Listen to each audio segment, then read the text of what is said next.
Huasca es un municipio cundinamarqués, marcado por la ascendencia muisca de sus pobladores, que parece se asentaban en el cerro El Choche. La vereda Santa Isabel de Potosí, ubicada en la zona del valle del río Teusaca, es una de las más retiradas del casco urbano del municipio de Huasca. Al interior de esta vereda se encuentra la Escuela Rural Santa Isabel, un colegio ubicado sobre la carretera, al que asisten los hijos de campesinos que cuidan y trabajan en grandes haciendas que pertenecen a sus patrones. Hemos estado trabajando sobre el paisaje sonoro, que es cómo suenan los lugares. Y hoy vamos a hacer una presentación un poco rara de pronto, como con una creación colectiva, con los sonidos que se escuchan aquí en la vereda.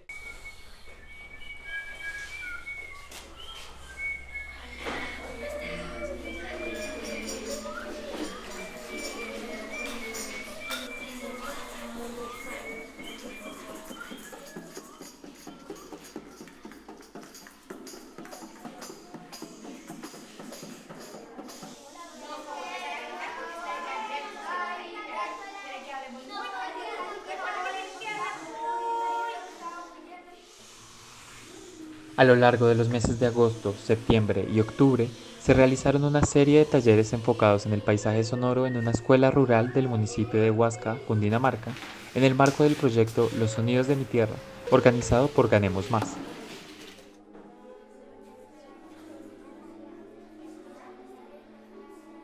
Dichos talleres se desarrollaron en la vereda Santa Isabel con población infantil de primaria de la escuela pública de este territorio.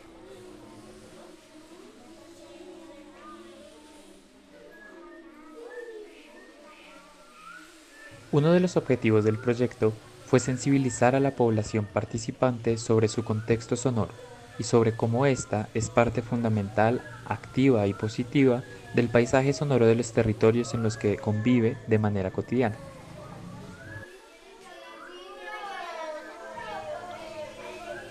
El paisaje sonoro de la Escuela de Santa Isabel tiene características muy distintivas en las que dialoga lo humano, presente en la carretera, las voces y los automóviles, y lo no humano, el viento, el río, las aves, entre otros.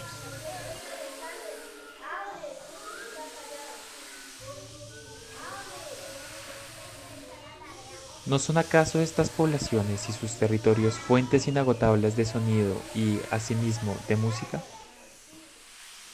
Por supuesto, son pequeñas escuelas con pequeñas poblaciones que se encuentran y crean un paisaje de sonidos musicales, una música natural que envuelve la cotidianidad. El paisaje sonoro es una marca o una representación de las condiciones que posee un territorio. La presencia de elementos, tales como los animales presentes, humanos o no humanos, el tipo de vegetación, la presencia o no de corrientes hídricas o de asentamientos humanos, con sus materiales y formas características, definen un paisaje sonoro. Este último es, entonces, una representación de las cualidades únicas e irrepetibles de un territorio particular.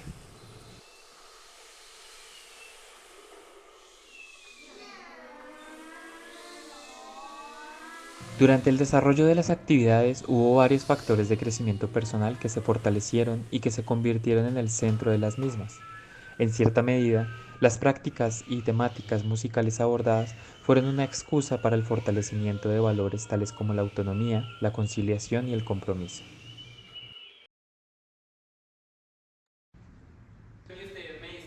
Dentro de este contexto, las actividades permitieron generar un empoderamiento de las percepciones individuales en pro de fortalecer las colectivas. Así, se hicieron varias sesiones de improvisación de diferentes duraciones y con diversos empleos de configuraciones corporales e instrumentales.